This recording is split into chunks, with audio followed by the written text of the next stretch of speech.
scratched the eye or something, detached a retina or did something, and God restored the dog and restored the eye, and thank God for faith. And listen to me. Ladies and gentlemen, again, remember my message in leadership, remember my message after Sunday school, that God is faithful. Your life is going to affect your children, like it or lump it. And even, let's go further, your life is going to affect your parents. You don't have to live at home. It's going to affect your brothers, your sisters, your nieces, your nephew. There's no end to the effect of where this goes. Because Shawanda, if you heard her testimony, all of her family is doing well. And if you ever want to hear an interesting story, hear about her ungod. You've heard of Uncola? Take her out to lunch and hear her ungod trip. And what a thrill. All the way from Bangkok, Thailand, Therese Hardesty.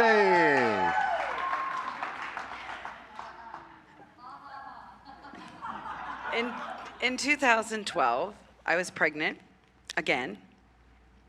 This was the 5th baby in 5 years. And we found out at our 20-week ultrasound that we were finally having a boy because we didn't quit. That wasn't my don't quit story. But we found out we were having a boy, and his due date was December 9th. And on Monday, the 19th of November, I went for an ultrasound because I was at a doctor's appointment that morning. She's like, Trace, you need to go for a more in-depth ultrasound because this is a big baby.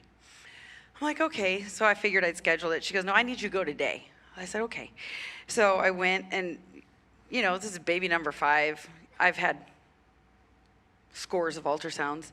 I didn't need to take anybody with me. I go to this ultrasound, and they say that my baby, 3 weeks to go, till my due date, he's 14 pounds.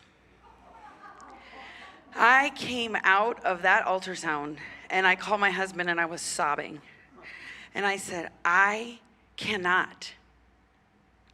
not want to deliver a 14-pound baby. And he's like, it's probably not 14 pounds. It's gonna be okay. You're gonna do great. The same guy that told me don't take any drugs or any delivery. You're gonna do great. You got this. Don't quit. So I was like, he calms me down, and I'm like, he goes, it's gonna be fine. So this was Monday. On Tuesday, I called him and I said, you go to Scipollini's and you get a Prego pizza because I am having this baby. And he brought me home a Prego pizza from Scipollini's, and before church, I ate 3 slices. And after church, I ate 3 slices. And the next day for breakfast, I had 2 slices. So we're at Wednesday. I'm gonna have my whole family to my house for Thanksgiving. We have a pretty large family. I bought new bedding for my bed.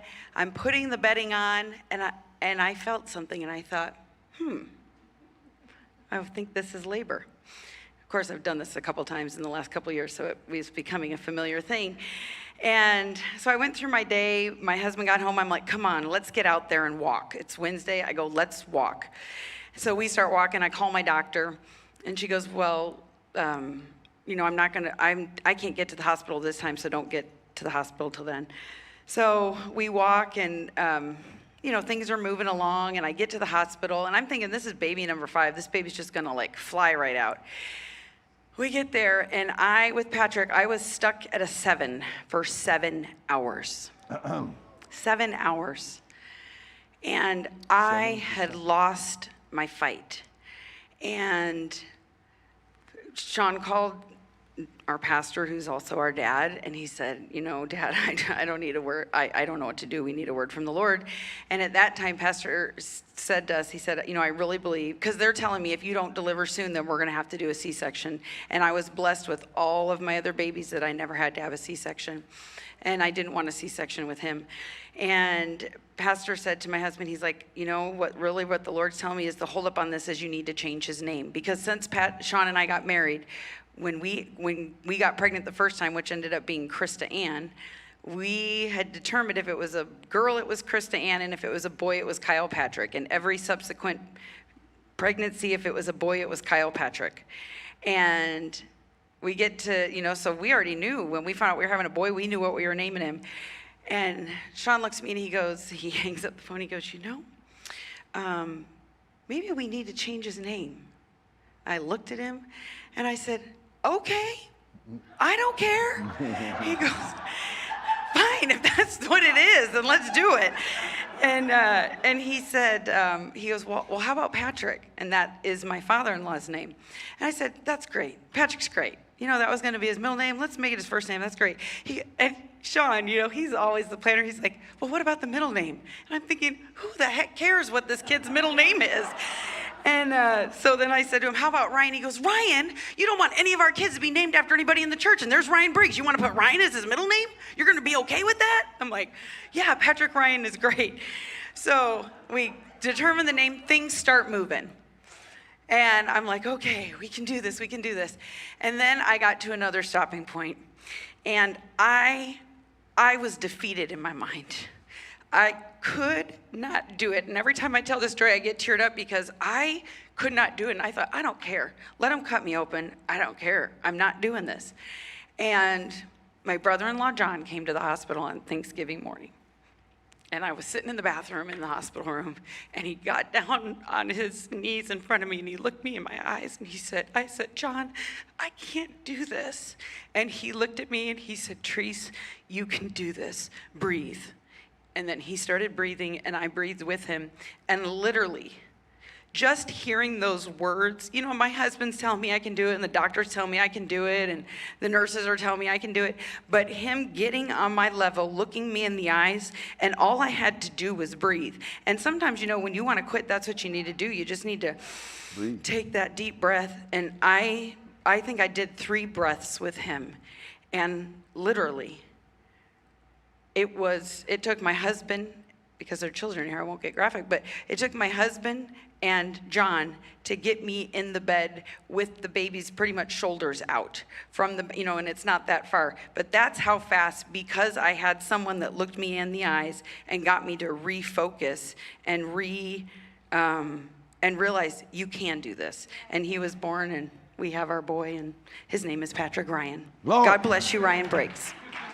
Hallelujah. That's how easy it is.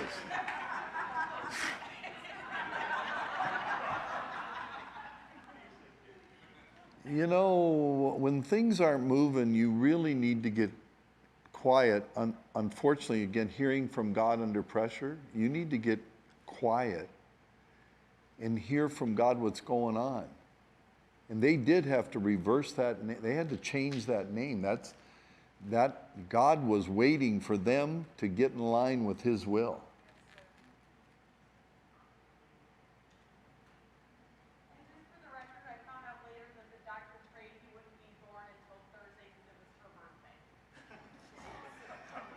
You got to love a praying doctor.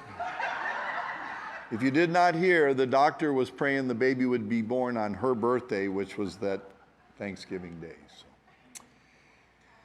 you got to watch them Christians, they start praying. And listen, folks, maybe you need to get somebody eyeball to eyeball. Instead of hiding, maybe you need to request an eyeball to eyeball meeting. Having a baby is a very personal, intimate thing. It's not the thing where you bring in other people in some levels. But John was the right person at the right time, who was there, willing to get on his knees, willing to look her eyeball to eyeball. Sometimes you just need to allow somebody to look into your eyes and do it something as simple as breathing. Would you welcome with me the groom? Come on, Aiden. Come on, Aiden. The groom getting married December 4. Yes. Well, hello to those who have met me and to those who are going to meet me. We're going to be friends. My name is Aiden, and I just wanted to share a story with you guys. Actually, wasn't going to, but I felt convicted in my heart. God's like, tell them. So I went to the Financial Freedom Seminar that was phenomenal. I know we've all heard the stories that, your life changes when you go, your life changes when you go. And you think, how's your life going to change when you go, right? You're in this predicament. Myself, I didn't ask to go. I didn't take time off of work. I did not bring it up to my boss. I was like, I know the role I assume, so I'm like, okay, no one can keep up with that, so I'm not even going to ask. I'm not going to put it out there. And that was myself stopping the growth that was to come. And I was at the point. So here's like not quitting, right? I'm not even saying it. I quit before I didn't do anything, right? I've already put it in my mind. I'm already quitting, so I don't say anything. Luckily, if you have all met my fiance or have seen her at all, she's phenomenal. She felt it and convicted by God, was like, I need to say something to his supervisor. I need to just say, hey, something. I don't know. I wasn't there with it. I found out afterwards. She's just like, did he ask you about that time off? She's like, the one in November? Nope, the one that's on Monday. And this was Sunday night service, right before Monday, right? So I'm going into work. I start work at 7:45. So I go in the morning, and I'm not mentioning the financial seminar because I didn't ask for it. So I'm thinking, she's like, I felt convicted, so I said something to your boss. And I was like, okay. So I go in 7:45, and I'm like, wow, what's about to happen? But again, I've already quit, so I didn't say anything. So I'm like, they didn't say anything, I didn't say anything, so what she said wasn't gonna mean anything. They say to me, Aiden, it's on my heart to let you go to this financial seminar. This financial seminar literally changed my life each and every day. Mind you, I only got to go half the day. I only got to go 3 hours each day. Maybe a little less than that, maybe one day. Tuesday, I got the max. Tuesday was the craziest day, which was great, but I got the most out of it that day. Each day, there was a lesson. Each day, I made a change. Each day, I realized things that were happening. Each day, I accepted God. I let him be first. I let him control, and I became obedient. Realizing and trusting God has literally changed my life. Monday, I go. After finding out that she said something, and they're like, go. After lunch, just go. So I show up here, everyone's on lunch, and I'm like, okay, it's a 2-hour lunch. All right, cool. So I'll just wait till everybody comes back, and then I'll just show my face, and we'll go. I got invited by one of the members here. He said, come sit at the table. He said, come sit with me if you want to. And I was like, I don't want to sit over here alone. You get more when you're with the group. So first day, I'm realizing I'm not putting God first. I'm chasing money, I'm chasing bills, I'm trying to work so much, not making time for my soon-to-be wife, not making time for God. So I say something. I'm a man of action, and you'll see that as I continue to have more time here and grow in the church, but I am a man of action. So I decided I was going to change that. I was going to put God first, so I put in my 2 weeks notice.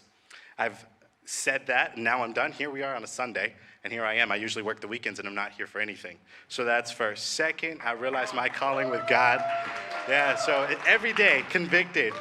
My third day, I realized what I am to do, what my role is to assume in the kingdom, and continuing to seek the kingdom.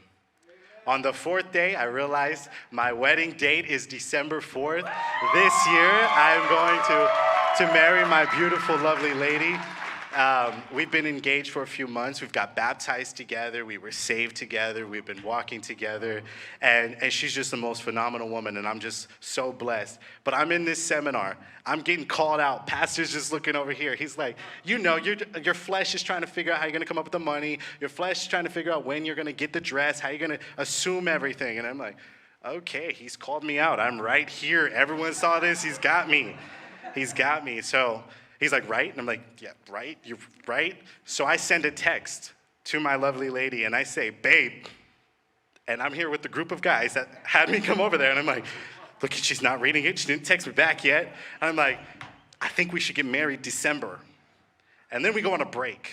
Then he lets us go on a break, and I'm like, okay, she's still not texting me. I'm on a 15-minute break. I'm thinking I can call her during this break to figure out this time. I know it's about to run out, so just give me 1 second.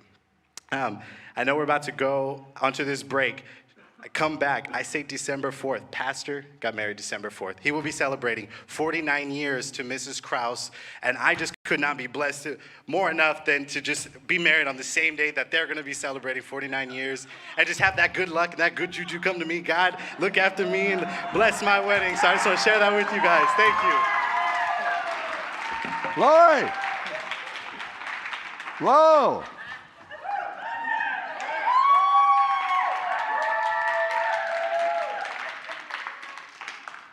Well, you know, if you're going to do it, do it. What are you waiting around for? I mean, do you love the woman? Yes. Well, what are you waiting for? Well, you know, for the moon and the stars to align. Forget it. Let me just line them up. All the way from heaven, Mr. Mike Stevens.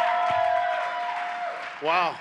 Following Aiden, I wouldn't have known. Man, that's some big shoes to fill. That was awesome. You know, I'm going to, I guess, be a little different. That was exciting. I hope I don't bring you down. So real quick, I worked, if you were to go on my LinkedIn, you'd notice for years I worked 3 years at a time at a job. 2 to 3 years, then I'd move on. It was long enough for me to excel, to do well, to have them like me, and then jump out before the depth hit, right? And so it was good, and it was acceleration up, but it never built any confidence because I never pressed through. Come on, Mike. I just, went with my talent or whatever I was good with, and then rolled and then bailed before it got too tough. Bring forward to just a few years back, 5 years ago or so, and I had a job. I'm managing the California teams. My entire division gets wiped out because we were by another company.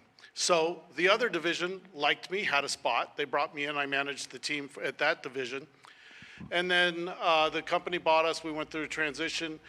I had to take a step down. So then I was an individual contributor. Lost my leadership role. I was an individual contributor. You think about quitting then.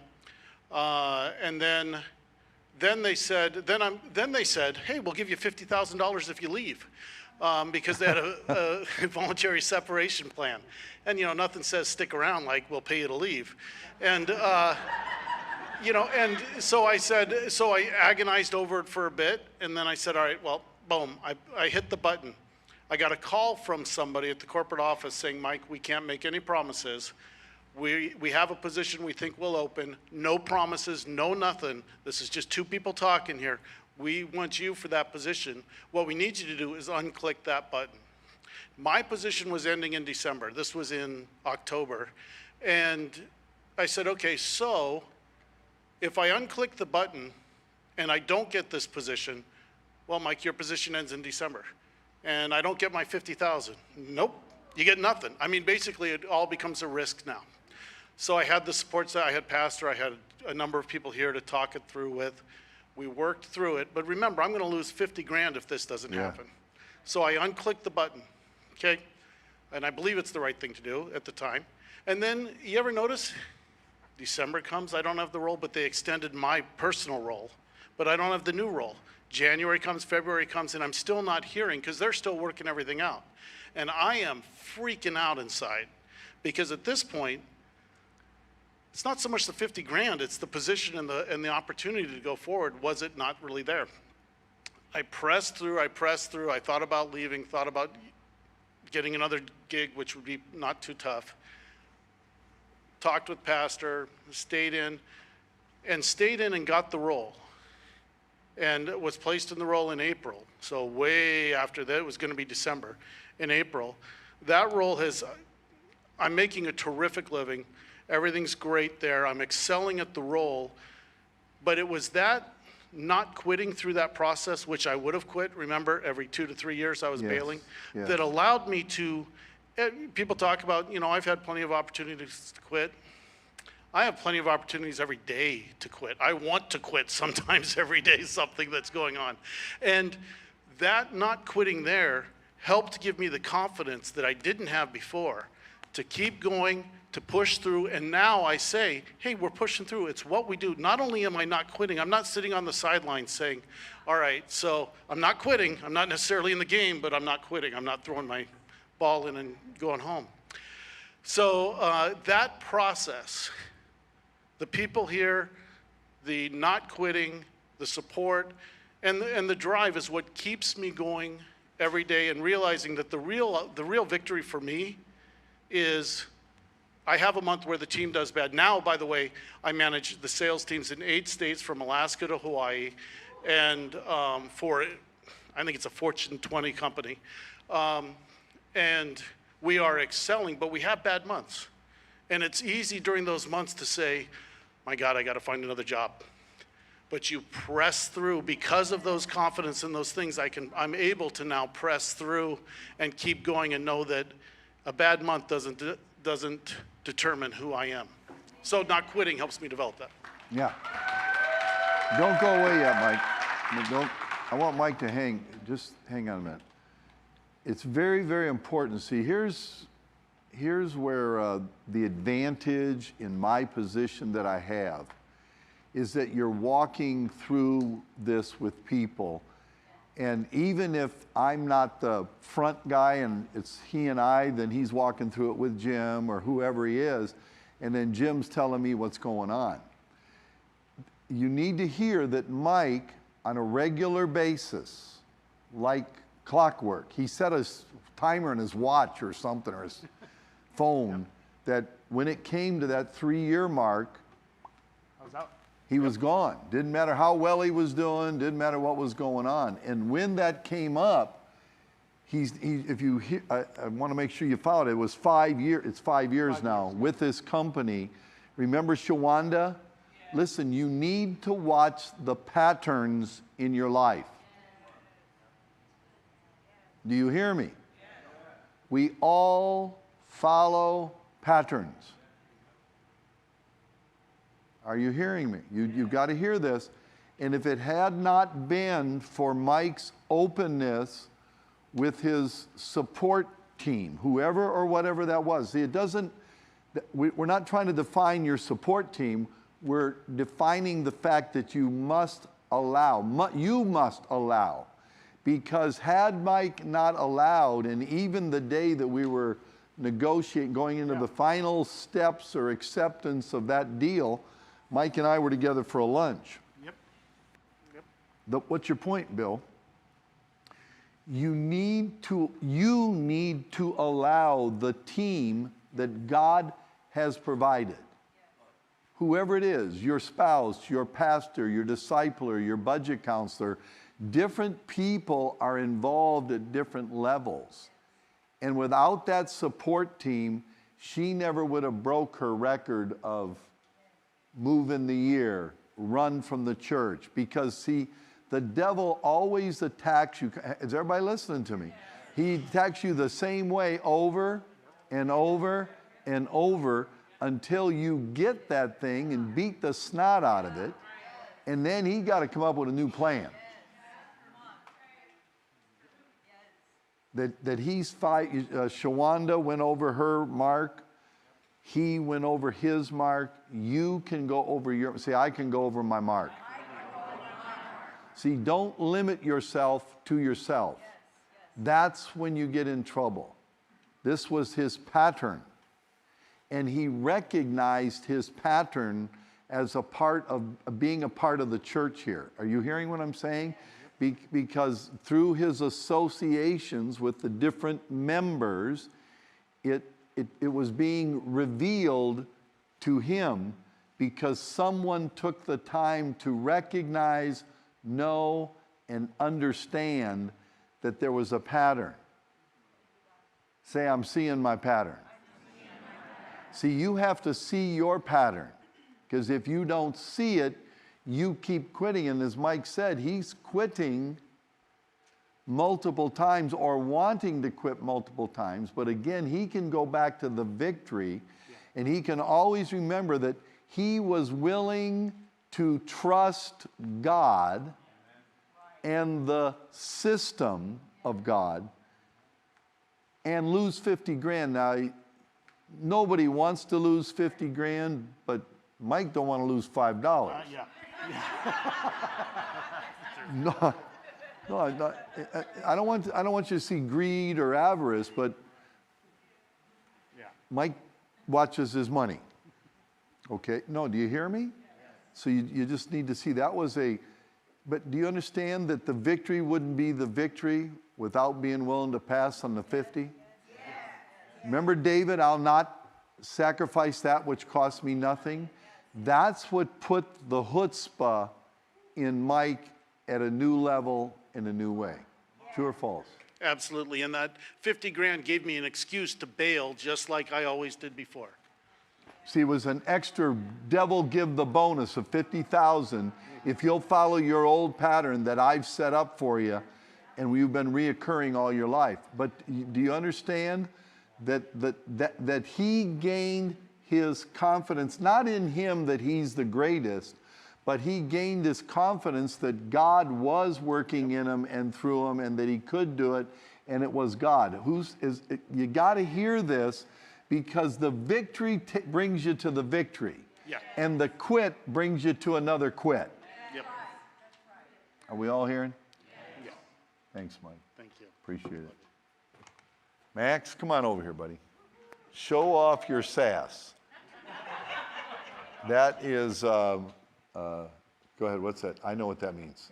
You have a company. I know I have a company that's a SaaS. Go ahead. Tell me what the company is I own. What is a SaaS? Software as a service. Software as a service. I own a company, and he wears my shirt. Here you go. Mr. Max, give him a warm welcome, would you please? Thank you, everybody. You know the saying, last but not least? That's me right now, last but not least. Also, I think I was like, trying to come up with like a thing to say to like open it, and that's what I came up with. But then I was also thinking, also for me, like my thing is late but not least, because I find myself like being late to like stuff, which is not a good thing, and I don't recommend it. But the point of this, what I'm trying to say, if I can find my point, is that I'm just gonna go for the don't quit, because that's what we're here for. So there's been multiple times that I've had opportunities to quit, and then there's a time that I did quit, and okay, thank you, upstairs. And I feel like I'm not supposed to say that, but yeah, okay. Okay, what am I trying to say? So there's a time that I did quit, which was, so this March Financial Freedom, we did the vision boards. That was the last time I was on the stage, and I got a lot of thumbs up from when I did that. A lot of people were like, oh, I didn't know that Max is a person who did what he does, which is what I'm doing right now. And then I was like totally like in all the stuff, like going, I was like, I'm praise God, hallelujah. And then COVID happened, and my parents were like, yeah, you're going to the church, right? Yeah, you're going to have to stop doing that, because we don't want you to be in the church. We have our parents we have to worry about, and, we can't have you coming here. And my mom had breast cancer in like 2014, and then she's healed. So her like immune system is blah, blah, blah, whatever, not good. But the point is I did quit, and it's not good. And then recently, just like yesterday, I had the opportunity to quit, because something that's been like a part of my life for a really long time is playing video games. And I realized like a while ago that it's not something that helps lend to my goal. It's just something that I do that takes away from it, and it's not a good thing.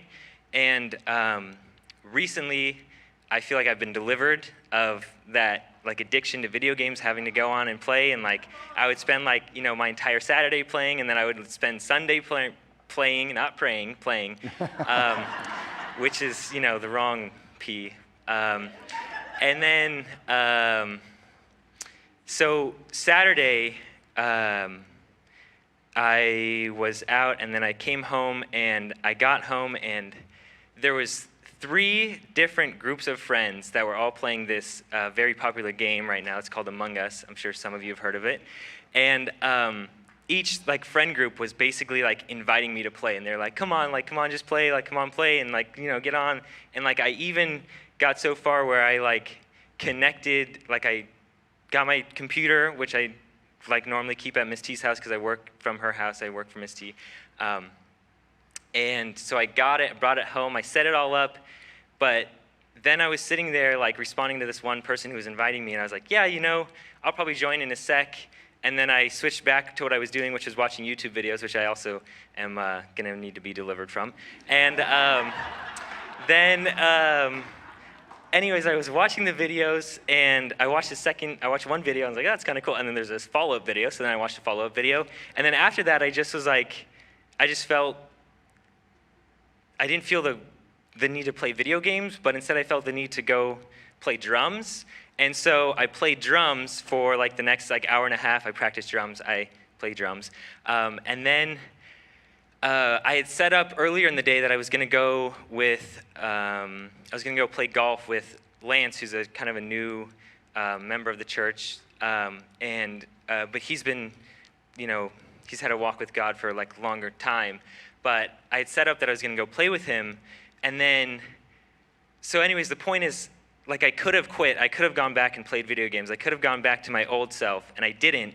And instead, I went to go play golf with Lance. We went to the range. And while I was driving there, I was like 10 minutes out. I was already gonna be 10 minutes late. I was 10 minutes out, and then I'm just like, God's like, how are you gonna, you're gonna get to the range. How are you gonna hit the balls? And I was like, what are you talking about? And then I was like, oh, I need my clubs. So then I had to turn around and go back and get my clubs. And there was another moment where I could have quit and not gone and played golf with Lance, but he just I texted him, he's like, yeah, totally, don't worry about it, just show up. So I was like, okay, I'm gonna show up because I'm gonna do this because I said I was gonna do it.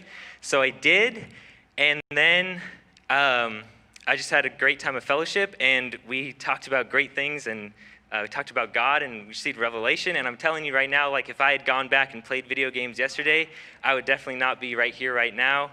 I would not have gone to lunch with AJ. AJ would have had to hang out with his mom all day. So, I mean, you know how that is. So, anyways, that's what happened, and don't quit. That's my message, Amen. Thank you. You can turn that in. Thank you.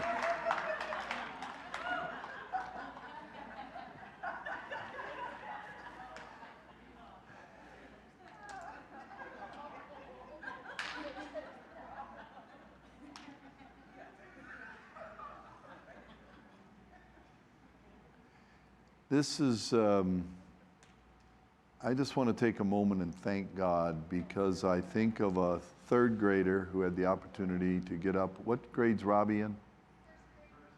First grader, third grader, college students, different levels, different people, different professional levels. Macy, my beautiful granddaughter, 16. And what a privilege that we have a church that people are afforded an opportunity that you could go to a church for 25, 30 years and not get the privilege of standing behind a pulpit like this, and the young lady up leading praise and worship, being part of the team. And these are all things that, what if Miss T had quit?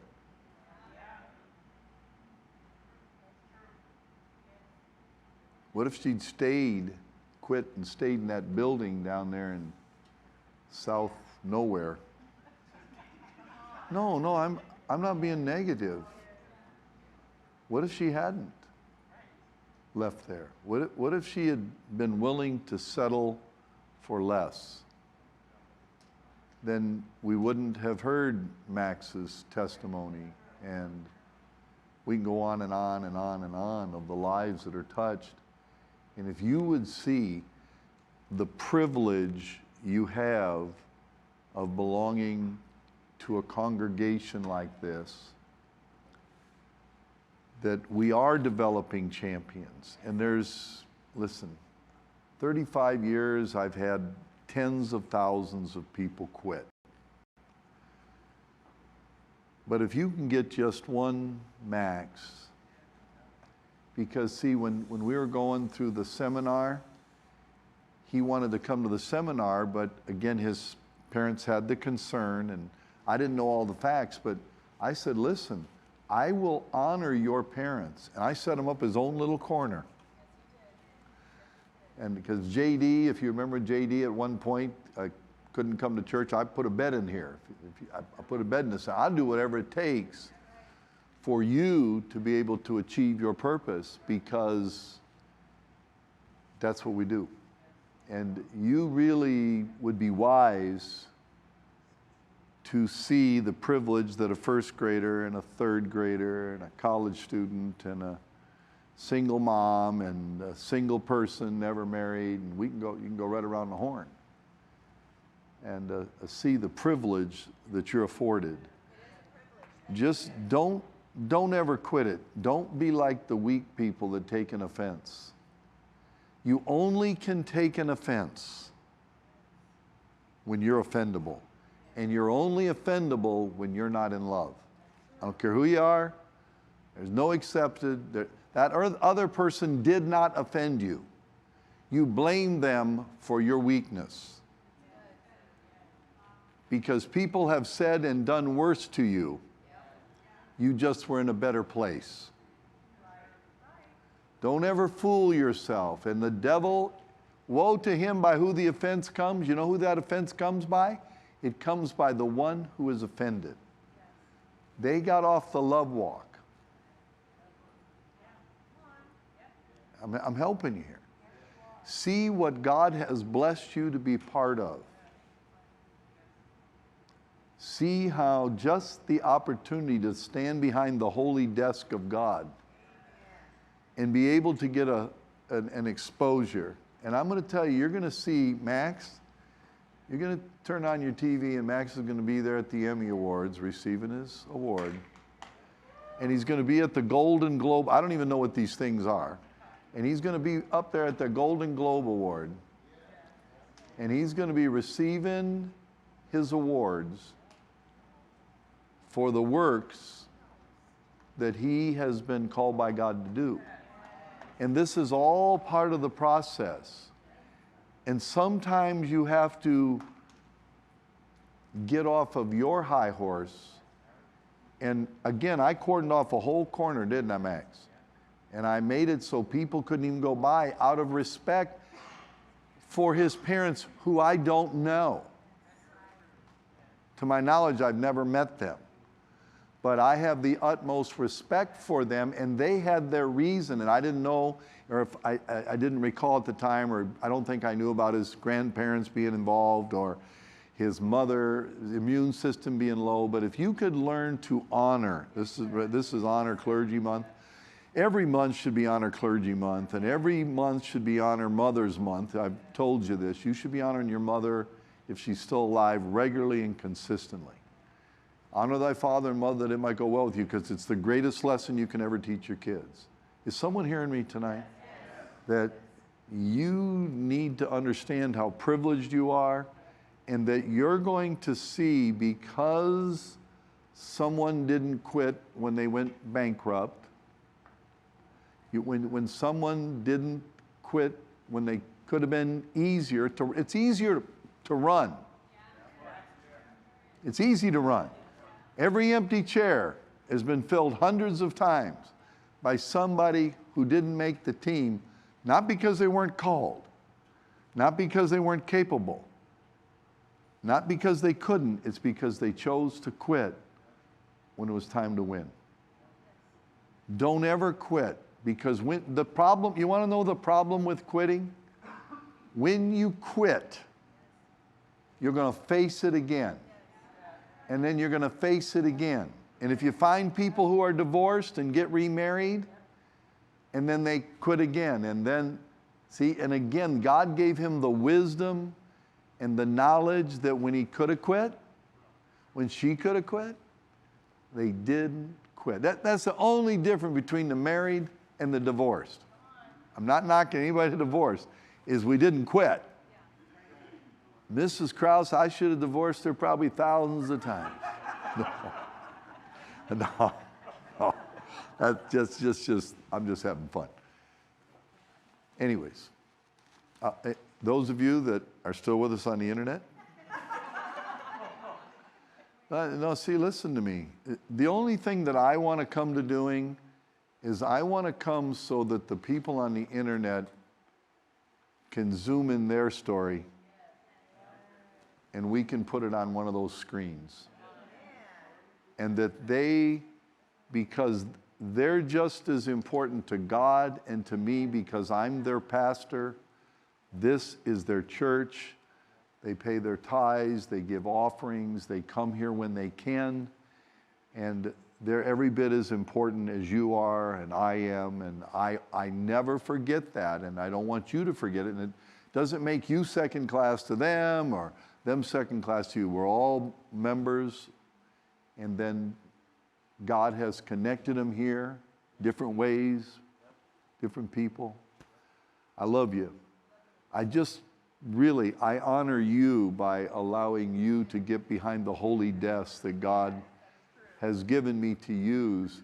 And this, if you just would talk to pastors or people that go to other churches, it's very rare for all of these people other than a senior pastor to get up and minister behind that holy desk. But part of my call is to develop. How's Max going to receive an award if he hasn't had the opportunity to get up in front of his friends and his family and the people that love him and do his presentation and learn? And when Mike used to give us the Mike updates, he is a great leader in a great company today. And if you go the Sean's and all of the different men and women of this church who have been promoted and are leaders in their company, they gained a lot of that development up here on this platform under multiple situations at multiple times. And so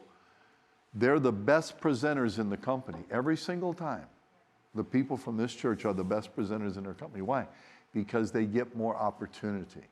Believe for the opportunity, but see, tonight, the opportunity you were chose by you. So don't say I didn't have the opportunity or I don't get the opportunity. You didn't choose to receive the opportunity. And I'm not picking on you. I'm just trying to tell you that you have to choose. You have to make a choice. You want to preach, you prepare a message. Well, I prepared a message and nobody called me. Prepare another one. And then prepare another one. And then prepare another one. And if nothing else, you gain the benefit. I know I've been to every financial meeting that's been held in every country, every city of the nation. I've been at every advanced seminar wherever it's been held. And I have grown more from doing those and being at every one and going over the material and appreciating it more and growing myself in the very things that I teach. Just understand that. You gain benefit every time you allow the opportunities to be used in your life. And again, I am so eternally grateful that my first grade, that's Robbie's the youngest. So he is, don't tell me, 6 years old. I know now you had 5 plus the grade. See how you grow? He is my youngest of 22 grandchildren. And I'm grateful that he was able to get up on the platform at 6 years old and be a presenter of his truth. And I promise you, next time he does it, he will do better. There's nothing wrong with what he did. And the next time he does it, he will be better. And the next time, and the next time. And Macy did not want to get up and lead praise and worship. I don't mean today or this week. I'm going back to the beginning. Does anybody hear me? You get good at whatever you're going to do in life by doing. You can go to school forever. You want to become a good hairstylist, you're going to have to cut somebody's hair. Cut mine, it grows so fast. No, really, I don't really want you to learn on me. But that was sort of anyways. But the truth is if someone did make a mistake on your hair, it grows back. Yeah, and mine grows back in a day. So I just sleep at night and my hair grows. I love you. I appreciate you. God bless you. We finished up all of our announcements, all of our offerings. We've done all that stuff. Thank you. Thank you for coming to Sunday Night Church. May I make a suggestion? Reach out to somebody. I don't know what they do with those leaderships class, if they're available to everybody or not. We had an outstanding leadership lesson this morning. God really ministered to us that were partakers of it. And I would strongly encourage you to see if you can get a copy of that somehow and listen to it. It was just and see, what season are you in that's pulling you away from abiding in God? That was one of the nuggets that I got out of the message this morning. See, what season does it take to pull you away? Is it the season of prosperity? Is it the season of lack? Is it the season of video games? Is it the season of hunting? Is it the season of not having enough? Having more than enough? Whatever season the devil has to bring your way, he'll give you whatever it takes that'll pull you away from abiding in God. I love you. God bless you. Good night. Amen. Well, I am so glad that you were able to join us this evening for Sunday Night Church. We are privileged to have a church here in Family Community Church that has a Sunday evening service, and we are so glad that you were able to be a part of it. Listen, if you were not able at the beginning of service to join us during the tithes and offerings time, I want to give you the information right now on the bottom of your screen for you to text to give, or for you to go to familycc.org and sow a seed and give an offering tonight. The information is on your screen, and we encourage you to sow in faith a seed to help us here at the ministry do what we do all over the world. And it is Mission Sunday on top of that, and we are changing lives because of your donations worldwide. Amen. Well, it has been a full packed weekend here at Family Community Church, and we are so grateful that you were part of it. And I would encourage you to go back. There was a leadership class this morning. We had a Sunday school hour, a powerful hour with Mrs. Krause, and also our 11 a.m. service as well. So there is plenty for you to go back on our YouTube page and on our Facebook page for you to keep yourself encouraged throughout the week. Go back and watch those and let them minister to you. On behalf of Pastor and Mrs. Krause and everyone here at Family Community Church, we are so grateful to have you as part of our family at Family Community Church. We'll talk to you next time.